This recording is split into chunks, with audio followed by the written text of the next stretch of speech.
Ink caps are some of my favorite mushrooms, and I'm always delighted to find them.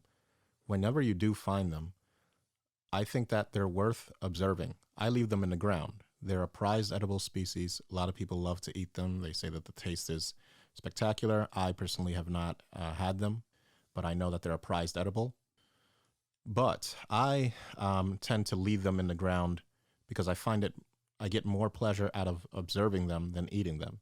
These mushrooms specifically have a very interesting way by which they disperse their spores.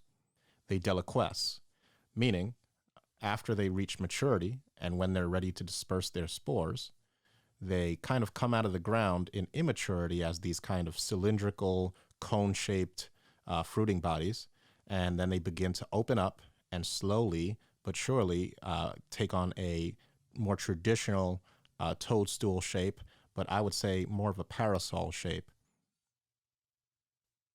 Once that parasol shape begins to happen in the mature mushroom, in the mature fruiting body, they begin to deliquesce, meaning they begin to essentially melt into this black goo. And if you take that black goo, and I'll show you this in a second, and put it under a microscope, you'll see that it's absolutely inundated with spores. And as you can see here, we're looking at a microscope slide of I believe this is in 40x magnification. And yeah, it is just completely covered with spores. And as the mushroom begins to produce its spores in this sticky black viscous slime, what happens is the way the mushroom unfurls and starts to curl with the ends of the mushroom cap curling the most and then slowly going upwards, that essentially is the most optimum position by which the wind can carry away its spores.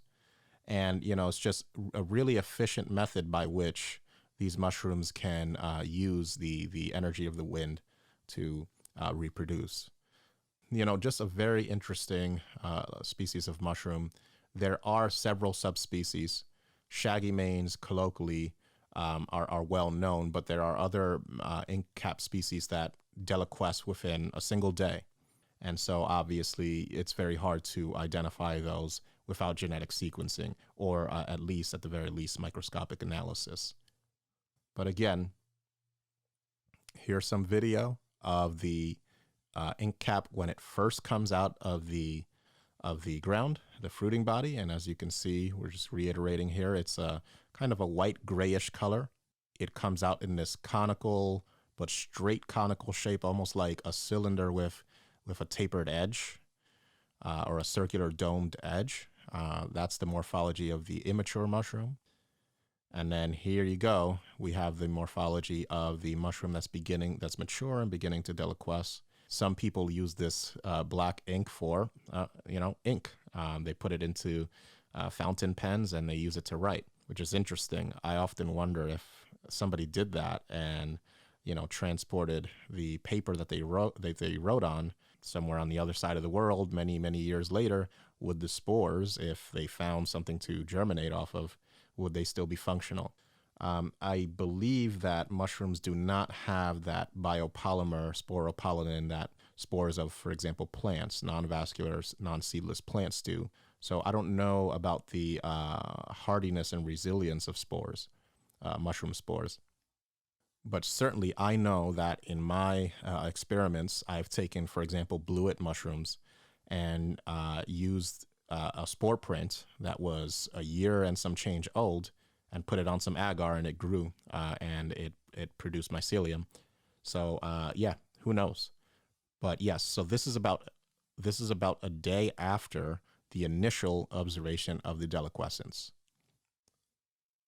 As you can see, it definitely starts to open up a little bit more and become more almost umbrella parasol shaped instead of that kind of traditional mushroom cloud shape.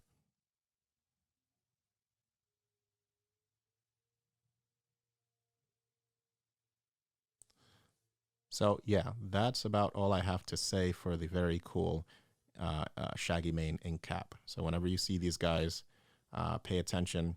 You might have a delicious meal on your hands, or you might just want to observe them over the course of a couple of days and just enjoy how they progress.